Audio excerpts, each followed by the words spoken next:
जय हिंद। आप सभी को देखिएगा, आपको 60,244 की जो वैकेंसी है और आप सभी को पता है कि उसका जो बहुत जल्दी जो मेडिकल स्टार्ट होने वाला है, तो ऐसे में उसके बाद की जो आपके डाउट हैं बहुत ज़्यादा हैं ड्यूटी को लेकर के।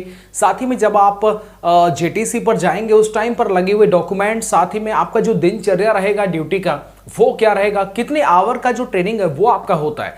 आपको पता होगा, आपने सुना भी होगा कि जैसे ही ट्रेनिंग चालू हो जाता है उस दौरान आपको भी जो ड्यूटी करने का, ट्रेनिंग के दौरान ही ड्यूटी पर जो है वो ड्यूटी दी जाती है। जिसमें आपने देखा हुआ, अगर कोई भी मेला, अगर आपकी ट्रेनिंग के दौरान अगर कोई मेला आता है तो ऐसे में आपको भी वहां पर भेजा जाता है। देखिएगा, आपको पता है 2025 की जो भर्ती है, आपने देखा ये जो 60,244 की जो वैकेंसी है, इसकी जो कट ऑफ आपने देखा होगा एकदम आसमान छू गई। तो आने वाली जो 2025 की भर्ती है, इसकी जो कट ऑफ है यार वो कितना जाएगा, उसके लिए क्या रहेगा, तो मैं क्लियर कर देता हूं भाई। देखो, इस एग्जाम की अगर आप तैयारी कर रहे हैं तो लगभग कम से कम यार 230 नंबर होने ही चाहिए इस एग्जाम के अंदर। हाँ, वैकेंसी थोड़ा कम है, लेकिन फिर भी इतना जो है ना कम से कम भाई स्कोर होना चाहिए। तो इसके लिए अच्छे से आप तैयारी कर लीजिएगा इधर, क्योंकि अगर आप मन के साथ में इन सभी को देख करके आपको लगता है यार हमारा भी नंबर आ जाता, हम भी ट्रेनिंग पर चले जाते, तो क्यों ना अगली बार आप चले जाएं। अगर इस बार नहीं आया है तो कोई दिक्कत नहीं, अगली बार आप चले जाएंगे। लेकिन इस सब के लिए 4 सब्जेक्ट और चारों को बहुत बेहतरीन तरीके से आपको पढ़ना पड़ेगा। जैसे आने वाली यूपीएसआई की वैकेंसी, और उसके लिए स्टूडेंट आज से ही बहुत मेहनत कर रहे हैं। दिन भाई 2-2 बार रिवीजन मार दिया यार लड़कों ने, यूपीएसआई वालों ने, समझ रहे हो। और कांस्टेबल वालों ने एकदम धुआंधार पढ़ाई चालू कर दी। तो अगर आप रुके रहे तो फिर दिक्कत हो जाएगा। ऐसे में चारों सब्जेक्ट को बेहतरीन तरीके से आपको कर लेना है। एक चीज और मैं यहां पर क्लियर कर देता हूं, एक चीज और मैं आपको बता देता हूं यहीं पर। चलिए मैं वीडियो शुरुआत ही कर देता हूं। देखिए, आपको पता होगा किरण पब्लिकेशन है, बड़ा अच्छा पब्लिकेशन है। इसके लिए कांस्टेबल की बड़ी अच्छी 2025 के जो लेटेस्ट एडिशन है वो यहां पर आ चुके हैं। हिंदी के लिए ये वाली बुक बहुत अच्छी है, आप इसे सब इंस्पेक्टर या फिर आप कांस्टेबल के लिए पढ़ सकते हैं। तर्क यानी रीजनिंग के लिए ये वाली अच्छी किताब है। कांस्टेबल और दरोगा को बात एक ही है। इधर प्रैक्टिस बुक ये भी बहुत शानदार है, तो कांस्टेबल लेवल पर आप इनको रखिएगा। हिंदी का ये देख लो, ये बिल्कुल मिल रही है, देख सकते हैं हिंदी का। तो हिंदी के लिए ये बुक है, और आप देख सकते हैं इतनी मोटी है और साथ ही में काफी प्यारी बुक है, देख सकते हैं। आपको टॉपिक बाय जो है वो हर टॉपिक जो है वो समझाया गया है कि किस टॉपिक में कौन कौन से सवाल, 5600 से ज्यादा जो क्वेश्चन है वो यहां पर जो समावेश आपको मिलेगा। टॉपिक वाइज यहां पर दे रखा है, जैसे व्याकरण है, उसके बाद में तत्सम, वाक्यों के भेद, बर्तनी, समास, पर्यायवाची, अनुच्छेद, मुहावरे, ये सारी चीजें जो यहां पर देखिएगा। कितनी प्यारी बुक है, देख सकते हैं आप। आपको नहीं दिखाई दे रहा तो ये देख लीजिएगा, ठीक है, ये आपको दिखाई दे रहा होगा।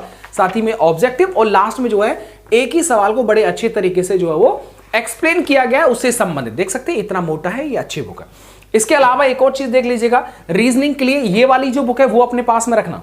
आप देखो, आपने पढ़ाई चालू ना किया हो, लेकिन भाई मैंने कर लिया।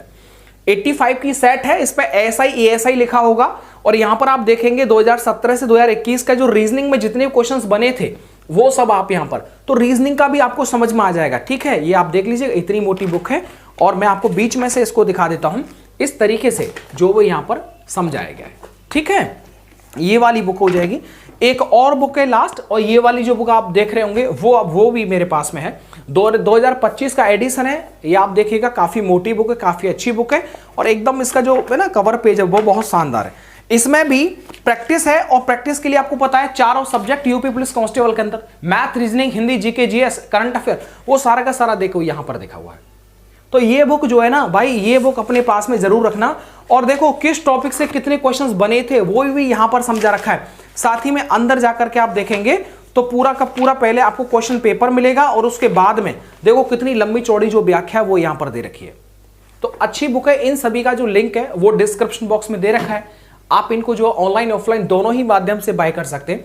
अपने पास में किताब रखना, ऑनलाइन आप कहीं से पढ़ लेना मेरे भाई, लेकिन ये वाली बुक्स जो आपके पास में होनी चाहिए। अब चलिएगा, आपके सवालों को मैं लेकर के चलता हूं। यहां पर मैंने बोल दिया, नई भर्ती के लिए भाई आपका जो स्कोर है वो दमदार होना चाहिए। और दमदार का मतलब है कि तो आपको ना आज से ही पढ़ना पड़ेगा। क्या आपको आज से ही पढ़ना पड़ेगा, तब तो बात बनेगी, नहीं तो बात बिगड़ जाएगी। यहां पर आप देखिएगा, यहां पर आप देखिएगा, आपने एक सवाल है कि आमद के समय डॉक्यूमेंट कौन कौन से चाहिए। देखिएगा, जब जैसे ही आपके पास में एडमिट कार्ड आ जाएगा आपकी ज्वाइनिंग को लेकर के, उसमें डेट लिखा होगा, आपका जो जेटीसी है वो रिजर्व पुलिस लाइन के अंदर है या फिर पीएसी बटालियन के अंदर है, वो लिखा होगा वहां पर।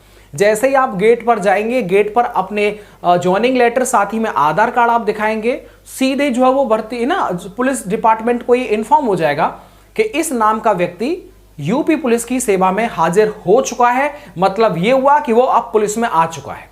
आप पहले दिन से गेट में एंट्री का मतलब सीधे समझ लीजिएगा कि आपका जो रिकॉर्ड है अब वो चालू होना स्टार्ट हो गया। जेटीसी जो होता है, जेटीसी के पहले दिन की दिनचर्या क्या होगी। देखो, जेटीसी पहले दिन की दिनचर्या क्या होगी, जैसे ही आप पहुंच जाएंगे, ठीक है, सुबह ही जो है आपको ग्राउंड के अंदर पहले दिन तो आपका सिर्फ आमद वाला दिन रहेगा, बस आते जाइए और उसके बाद सीधे अपना जो भी सामान है आपको एक बैरक जो है वो दे दिया जाएगा, उस बैरक के अंदर आपको रुकना है। और ये वाला बेड है, ये इधर साइड में कूलर लगा हुआ, वहां पर आपका बेड होगा, उस बेड पर ही मतलब पहला दिन तो आपका ऐसे निकल जाएगा अपने सामान को ही एडजस्ट करने में, रखने में, ठीक है। जब पूरे दिन में मान लीजिएगा एक सेंटर है और उस पर आने चाहिए 100 और बच्चे आए सुबह से शाम तक, जब देखा गया तो स्टूडेंट का जो आमद हुआ वो कितना हो गया, मान लीजिए 60 हो गया, तो जो भी होंगे वो शाम को जो है फॉलन होगा, ठीक है, शाम को जो आपकी गणना होगी, गिनती होगी, तो उस टाइम पर बड़ा मैंडेट होता है, बहुत मैंडेटरी होता है। तो जेटीसी के पहले दिन की शुरुआत ही जो होता है, पहले दिन तो ऑलरेडी आप बहुत ज्यादा बिजी शेड्यूल देखेंगे, बहुत कुछ ज्यादा नहीं देख पाएंगे, लेकिन शाम को जब आप देखेंगे सभी को इकट्ठा किया जाएगा और वहीं से जो ये सारे सवाल हैं इनका आपको जवाब मिलता है। एक चीज ये था, एक सवाल पूछा गया था कि भैया हम 2 दोस्त हैं और हम चाहते हैं कि जब हमारा जेटीसी हो, आरटीसी हो, तो हम एक ही टोली में जो वो रहना चाहते हैं।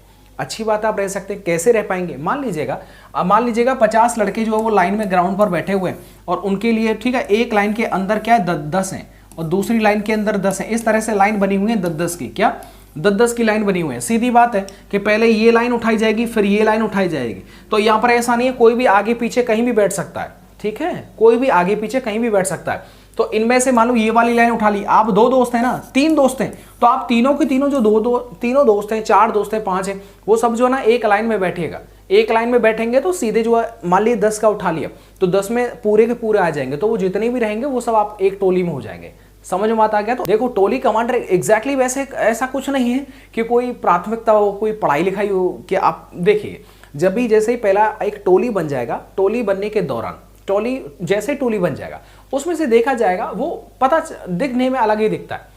उसे पता चला कि भाई एनसीसी किया हुआ है, इसकी आवाज बहुत तगड़ी होगी, है ना, बड़ा ऊंचा स्वर होगा इसका, साथ ही में है ना लंबा चौड़ा हट्टा कट्टा है, लगता है मैंने सब कर लेगा, तो बस टोली कमांडर बना दिया उसको। समझ रहे हो। सवाल है क्या सर दिन में हम घूमने जा सकते हैं क्या। देखो भाई, आप परमिशन लेकर के चले जाइएगा दोपहर में, अपना कोई भी सामान बाजार से आप ला सकते हैं, उसके दौरान शाम को आना पड़ेगा। ऐसा नहीं है पता चला यार हम तो अपने गांव में ही, अपने जो क्षेत्र में ही हैं, आराम से शाम को अपने दोस्त की शादी है, चलते हैं बारात में, देखा जाएगा। जो नहीं, शाम को जो है ना आपको फॉलन होना पड़ेगा, गणना होगी, अगर आप नहीं मिले तो पनिशमेंट आपको मिलेगा। कितनी वर्दी सिलवानी चाहिए भैया हमको। देखो अब गर्मी पड़ रहा है तो गर्मी एटलीस्ट यार 2 तो वर्दी होनी चाहिए। 2 भी आप देखेंगे ना, एक धोएंगे एक पहनेंगे, अगले दिन फिर उसे धोएंगे फिर अगले पहनेंगे, कम से कम 2 तो वर्दी भाई चाहिए। बहुत गर्मी हो जाएगा। और जो आप वर्दी देखेंगे ना जिस तरीके से एकदम प्रेस व्रेस होगा और डेली भाई प्रेस होगा, जूता पॉलिश होगा आपका, ठीक है, सूब्रा से एकदम चकाचक रखना चाहिए आपके सारे जो भी बैचेस वगैरह हैं। इस चीज का आप विशेष ध्यान रखिएगा। इसके बाद में देखो सुबह का आपको बता दूं 6 बजे से 8 बजे, 6 बजे बुला लिया जाएगा आपको फटीक के लिए 2 घंटे आपको, ठीक है, जैसे होता ना खेत में जो मेहनत करते हैं किसान, वैसे ही आपको जो है वो आपका पीटी ग्राउंड है, परेड ग्राउंड है, उसकी साफ सफाई में जो वो 2 घंटे का समय दिया जाएगा। उसके बाद में 10 बजे से 11 बजे तक लगभग जो आपको 1 घंटे के आसपास, 1.5 घंटे के आसपास आपको पीटी देखने को मिलेगा और उसके बाद में जो परेड की भी सिखलाई चालू हो जाएगी।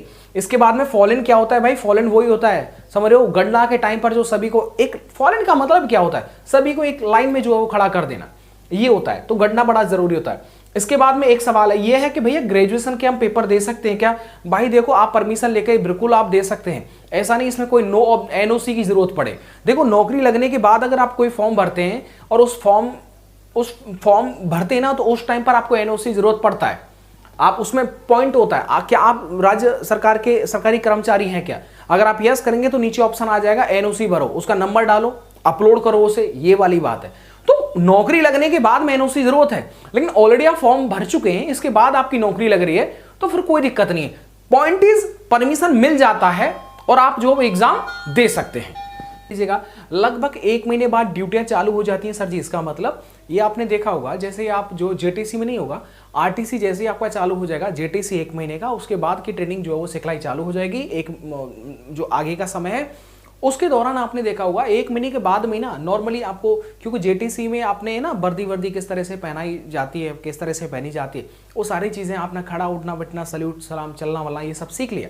उसके बाद जब आरटीसी होगा तो उस दौरान भी अगर मान लीजिएगा कि उस क्षेत्र के अंदर अगर कोई मेला लगता है, ठीक है, या फिर लगता है कि कोई है ना मंत्री साहब आ रहे हैं, या फिर आपको राष्ट्रपति ना प्रधानमंत्री ये सब आ रहे हैं, लगता है ज़रूरत है, तो बिल्कुल पुलिस लाइन से भी जो है ना आपको, अब मान लीजिएगा उस जो पुलिस लाइन है उसमें जो ट्रेनिंग कर रहे हैं वहाँ पर कर रहे हैं 400, ठीक है, और ड्यूटी लगानी है तो सबको लगा दीजिएगा, ठीक है।